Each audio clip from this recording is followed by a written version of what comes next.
Assalamualaikum and hi, my name is Muhammad Afif and Rozlan, and today we are from Group E. We present our engineering statistics assignment which related to the analysis of data for Lajak Kuruih Type E. So before we start our presentation, I would like to introduce my group members. We have Muhammad NAJIB, we have Muhammad AZIZI, Muhammad FARIS SYABIL, and also Muhammad JUBAID-AL-RASHID. Introduction. Lajak Laku is a manufacturer of health supplement diet pill known as Lajak Kuruih. The firm manufactures at least 15 distinct varieties of Lajak Kuruih pill, each with a unique set of health benefits.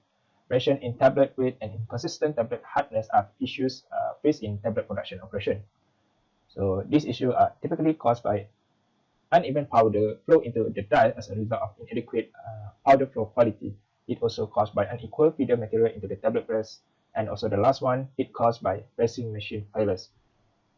It is crucial to achieve tablet homogeneity in each pack produced so that corrective action can be implemented on the shop floor to improve the production of tablet. The summary of sample data. The sample data can be summarized into three forms.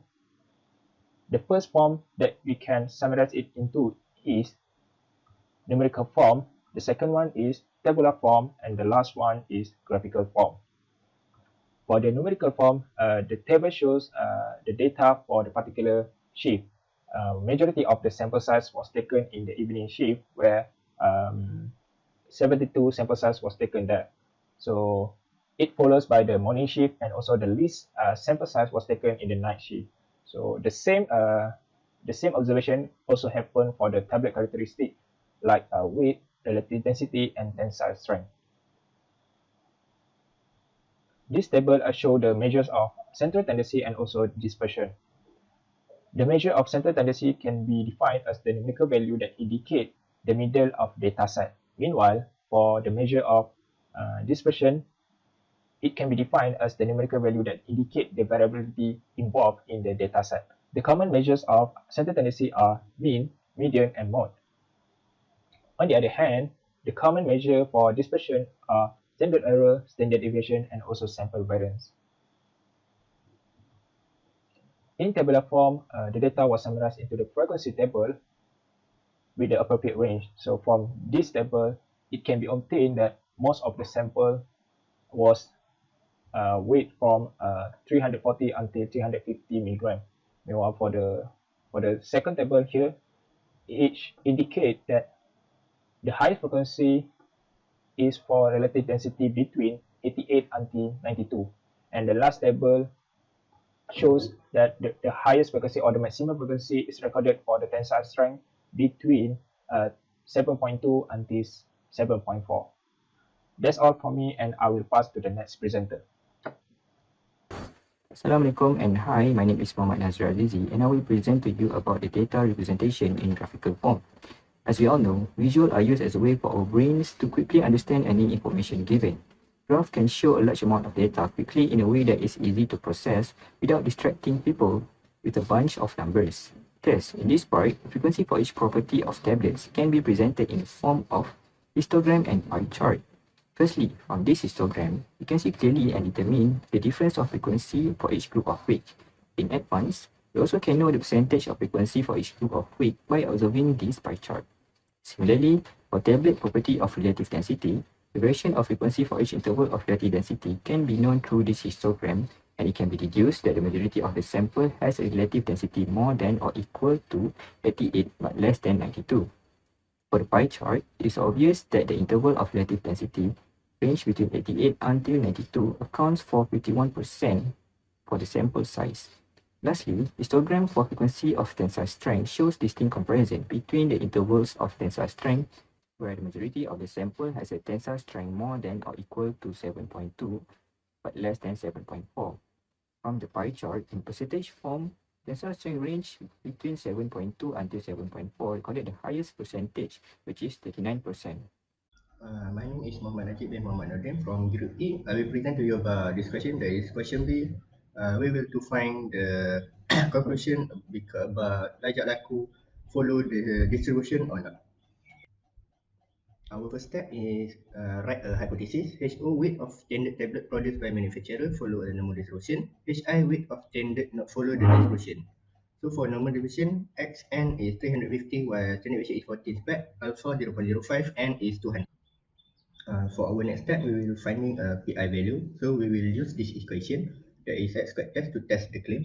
Z equal to x minus mu over standard deviation. So this is our example of calculation in finding the PI value for each tablet of weight. This is our table of frequency and probability. So the frequency we can get from the Excel, while the PI value we can get from the previous calculation that I showed before. So the next table is after we get the value of EI, so we will use that to find the total of expert test, that is 13.6532 after we combine all of the value. This is our last step, finding a conclusion. Since expert test is bigger than expert 0.05, so we reject HO and conclude that there is no evidence to support Lajak tablet produced in December 2031 does follow normal distribution, which emit 350 and standard deviation 40. Assalamualaikum warahmatullahi wabarakatuh. My name is Muhammad bin Muhammad REZA, and today I will be presenting about question C. For question C, which the analysis of variance, which is known as the ANUWAR test. This is used to determine whether there is any significant difference between tablet weights from differentials at significant level of 0.05. Firstly, we determine the N and K. The N that we get is 200, meanwhile the K that we get is 3. For the hypothesis, H0 is where there is no significant difference between the tablet weights from the difference shift at alpha 0.05, or in other words we can say that mu1 is equals to mu2 is equals to mu3. Meanwhile for H1, there is significant difference between the tablet weight from the difference shift at alpha 0.05. In other words we can say that mu1 is not equals to mu2 is not equals to mu3. Next, we can find the p-value by using the ANUWAR function in Microsoft Excel. The output display is as following. We can see the count, sum, average and variance from different shift from morning till night. Next, you can see the ANUWAR source operation between groups, within groups and total. From this table we can get the p-value.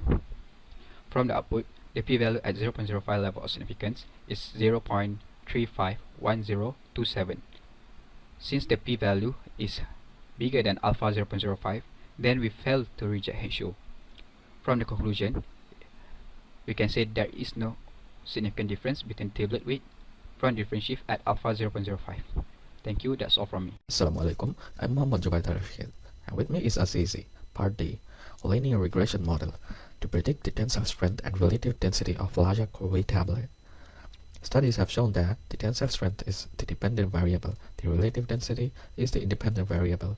There is a relationship between the tensile strength of the tablet and the relative density regardless of shift. The regression model that we have chosen is simple linear regression model. That is because only one response variable and one predictor variable. The general equation used to relate the both of the variable is y equals to alpha plus beta x. The linear equation coefficients are y equals to tensile strength, alpha equals to unknown regression coefficient representing the interception, beta equals to unknown regression coefficient representing the slope of the linear regression. X equals to relative density. Here you can see the Excel analysis model to estimate linear equation coefficients as given. The linear regression equation that is obtained is y equals to 0.088356x plus 0.80213. Here is the chart comparison, and there we can see is the computation of the prediction of tensile strength. For relative density of 68%, for relative density of 74.3%, and also for 80.1% respectively. So you can see the summary output of the regression here. As for the R square, we found out it's like 0.705914304. Multiple R, which is the correlation coefficient, shows a positive relationship between the variable side since the value is close to unity. Next, for the R square, it indicates the percentage of variation in the dependent variable, which is tensile strength. That is explained by the independent variable, which is relative density. Since the value is this 0.705914304, it can be said that the regression line fits most of the data. The standard error is a measure of regression's precision, and it also demonstrates how wrong the regression line could be to make predictions. Thus, the predictions are better when the standard error is small. In this case, the standard error is only 0.01416715A. Thank you.